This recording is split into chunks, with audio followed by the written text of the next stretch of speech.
arrests.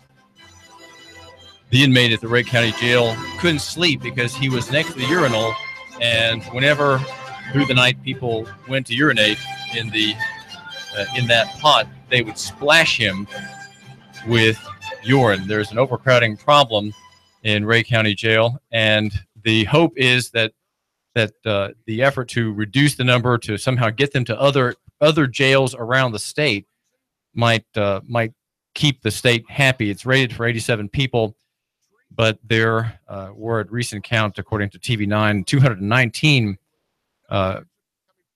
inmates there. The county Sheriff Mike Neal and others are hoping that developers who are profit-seeking men and women will help build a new jail for 300, so that then the overpopulation will just be on a larger scale. The county earns, according to press reports, about $30 per state inmate per day, and there are, according to TV9, I think it is 75 state inmates, and it is part of a larger story about how rural jails all around the country are making their livings, having pressure to expand their operations, to add new jails or annexes to existing jails for the money. So rural jails are packed, and they have a disproportionate number of prisoners, feeding the judicial industrial complex here in America, where everything is turned into profit. Everything that you can think of is turned into a profitable enterprise with people who want the contract, clamoring for more, yearning to provide service to beleaguered county governments, such as that in Rake County. Well, it is a massive complex, the judicial industrial complex. The Institute of Justice, it's called the Vera Institute of Justice, had a report not long ago about this phenomenon, pointing out that rural jails have the highest rates of growth in pretrial detention in the country. People who are waiting for trial are taken to faraway jails, counties away, hours and hours away from attorneys and families. They're too poor to make bail, and so they are trucked away in a liquid stream, transporting stream back and forth among them. And here now, Rake County recently told to cut back your number of paying inmates.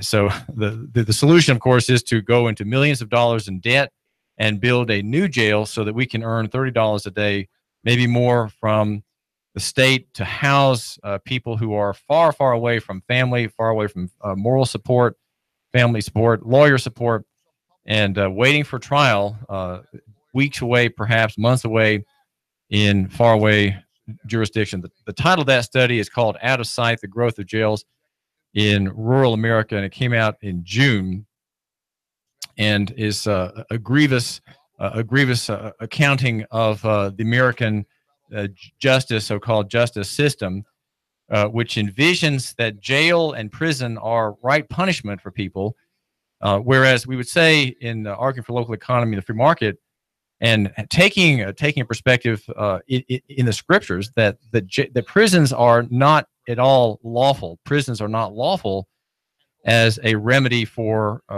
crime. In the Word of God, if you look at the Hebrew Republic and the Ten Commandments given as a model to the world, to that people, there is no jail system. There are two remedies for private crime. Of course, public crime is forbidden also, and we have a great deal of public crime today. That is to say, crime imposed upon the people by the state and its agents. But here, prisons are viewed as remedies for private crime. That is to say, non-state, non-monarchical, non-governmental crime.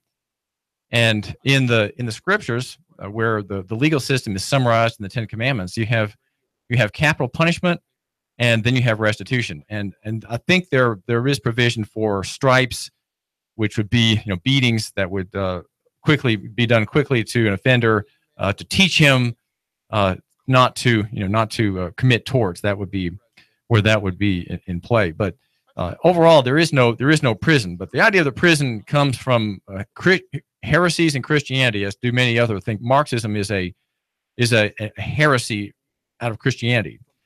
And look at the death toll of Marxism around the country. Well, here in Chattanooga, we have reason to be impressed. There is a great deal of state activity in the educational sector. We are too poor. We don't have internet connections here. We don't have really many books, and so we have to rely on the state to provide this essential service of education. And that's done through the system called schooling. Of course, schooling pretends to serve the needs of education among families and children, but it really is not about that. Schooling is another program entirely. If you read the history, such as John Taylor Gatto, one of my favorite writers, I'm holding in my hand here, formerly ink-stained hand, his very noted book, Weapons of Mass Instruction, A School Teacher's Journey Through the Dark World of Compulsory Schooling. And it's a book I've read very carefully and made note of. And he and other writers, Samuel Blumenfeld, for example, there have been many others, some more connected to the establishment than others, but they indicate that the purpose of schooling is not education, not moral training. That's not really. You think that that's what it offers, and it pretends to offer that as a service to its clients, but the clients are not the families whose children go there. The clients are the state, the various states, and also business particular and business general have schools as their clients. Again, to keep people from being too different and being too unusual, we cannot have unusual people in America. They need to be all like each other, and we cannot have individual genius express itself in any particular person. So we need to have this system to rub off all the sharp edges that are offensive to the managed society, the consumption and borrowing economy. The news is, though, that we have Candice McQueen in town all week. She's the Tennessee Education Commissioner, and she's trying to talk with people and make a show of care about 5 schools that are said to be not very high quality. And there's a quote here in a story by WRCB TV3 that I think is really very interesting. She says, one of the reasons why I'm here is to listen. It's very critical if we're going to have a partnership that we trust each other, and that when I hear feedback, I'm taking that to heart and trying to see how we can incorporate that feedback for improvement, she says. It's also important that they know the state is real people and that we have the best interest of students in heart. And that's why we're here. She's meeting with educators, as they're called, school board members, parents, and a group of people called community leaders. Now, I wonder how you become a community leader. That's a very interesting category of people. But the state is real people. Again, we're supposed to understand that, and that is what we're supposed to believe. And that she's here. She's a very presentable person standing in the doorway of the city hall with Mayor Coppinger at one side and another person on the other. And she's there to show that the state cares. The state wants the best for children, and it is here to make sure that the system which serves them is really the best it can be, and that parents have every reason to be satisfied, if not with results, then at least with the effort. Okay, the effort is what matters. The results, they're years out. There's really no way we can tell. And we have we don't have the testing, the standardized test scores. Our system broke down, and so we don't have that to rely on. So we're sure that if we had those reports, that we would show that in the surveillance way the data is presented, we are seeing improvements in these 5 schools. Now, the other big name that we have is that of the new superintendent, Dr. Bryan Johnson. He is coming to town, moving with his family from the Clarksville area, and he is going to be earning very nice wages, and will be sitting at the top of the heap in the public school. The pay, according to a note at Chattanooga.com, will be $197,500, and he has occasion to earn 3 bonuses for different topics, $7,500 each one. For example, is that when the county schools react level 4 value-added state test scores. And then another one is when TN Ready value-added grade increased by 10 percentage points. He gets another little add additional number of digits in his check, and he'll have moving expenses and an $850 allowance for a car and an iPhone. So that's what's coming. And always the story is when you read the press is, well, things are going to be okay. We're in this period where things are settling down. And somehow we think that when the administration of government has a new head, that if we can relax, things are going to be better now. I think there's turmoil, right? There's turmoil. We didn't know who the superintendent was going to be. The school board is interviewing folks, and somehow there's an unease in our mind that well, maybe think that somehow that this affects the children in the school system, the 43,000 children in that corporation. Well, not really. And the fact that we have Dr. Johnson here, even if he's a superior man, will not make a difference to you and to what your child learns and hears, nor to the way your child is treated in a system that is not personal. Now, Candice McQueen says, and I have a call. This is David Tulis, and caller, you're on the air with me. What's on your mind? I don't mean to stop your flow of your diatribe there. Well, you can go ahead and do that. I agree with it. But, America became an economic powerhouse in less than 100 years because of free enterprise. What is it that the American public is so brain dead that they don't realize that government schools, public schools, are the most dangerous institutions in America and are anti-liberty and anti-freedom? And I could tell you this, the most important thing you could probably do in your life if you have children is not to send them to school. They would be better sitting in front of a computer and Googling than they would be sending to these poison institutions called schooling. I sat in front of a principal and 2 teachers, my kids, and said, what is it that you people don't have this right? You've been doing it 100 years. And I'm like, oh, maybe you do have it right, because you're dumbing down an entire generation if you're constantly trying to fix it. If they were free enterprise, David, they would be out of business. The most dangerous, I'm going to repeat this, the most dangerous institution in America is not the FBI. It's not the CIA. It's not the Barack Obama. It's not Trump. It's the public school, the government. They're the most dangerous institutions in our republic. I grew up in an area where my school was so fancy. I grew up in the second wealthiest township in America, that we had computers in 1972, where 6 miles away in the inner cities, they had metal detectors.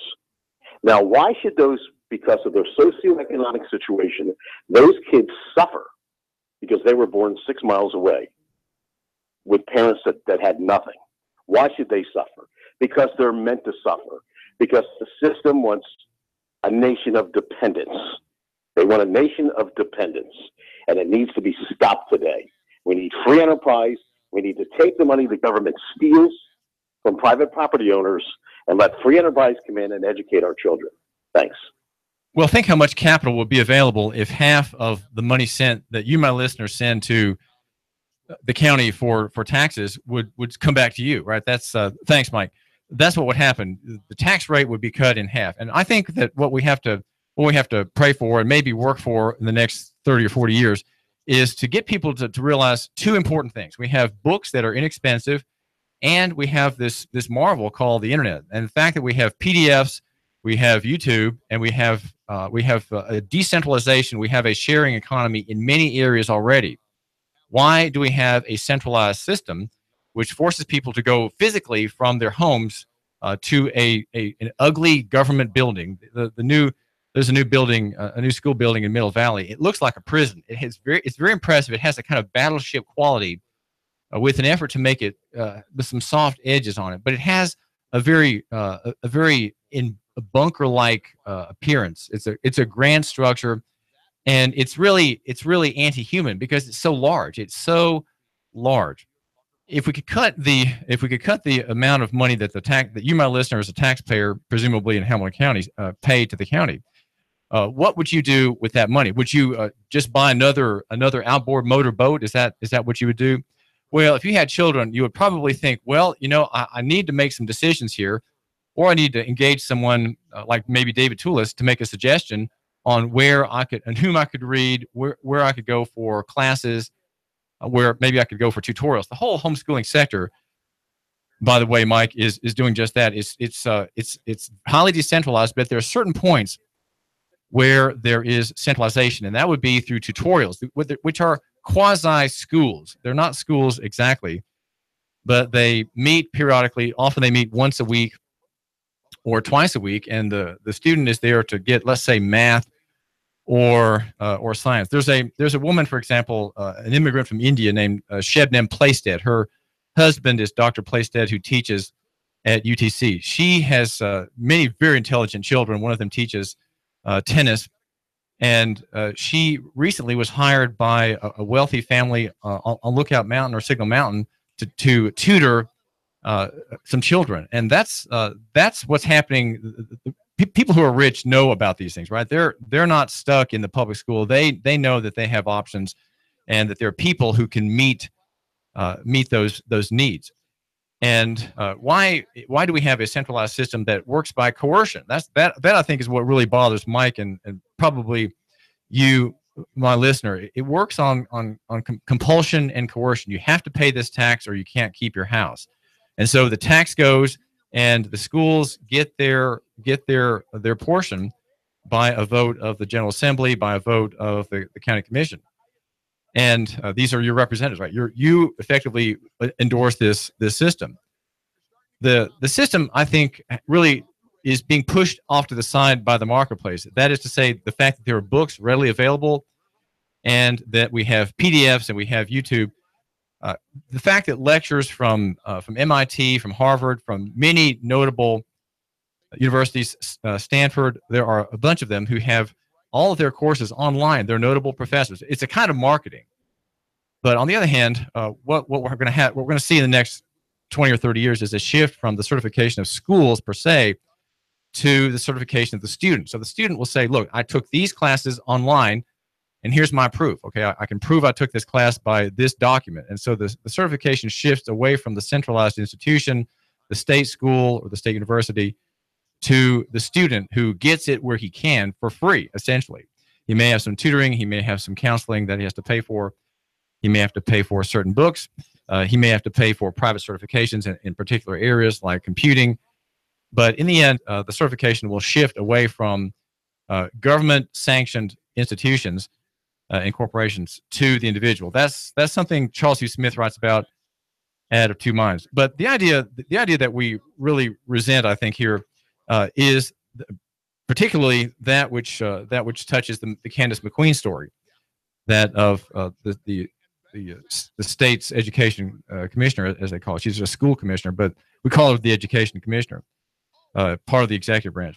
The idea of testing is so ludicrous, and what it does is testing drives the curriculum. Testing it controls the test writers, control effectively what the teachers do and what the teachers say. There's no local control there. That's why Dr. Johnson's arrival is really kind of decoration on the cake. The cake has already been set, right? Whatever is beneath the cream, whether it's concrete, firewood, ashes, or chocolate. Maybe you can determine which one that is. It depends on your perspective, perhaps.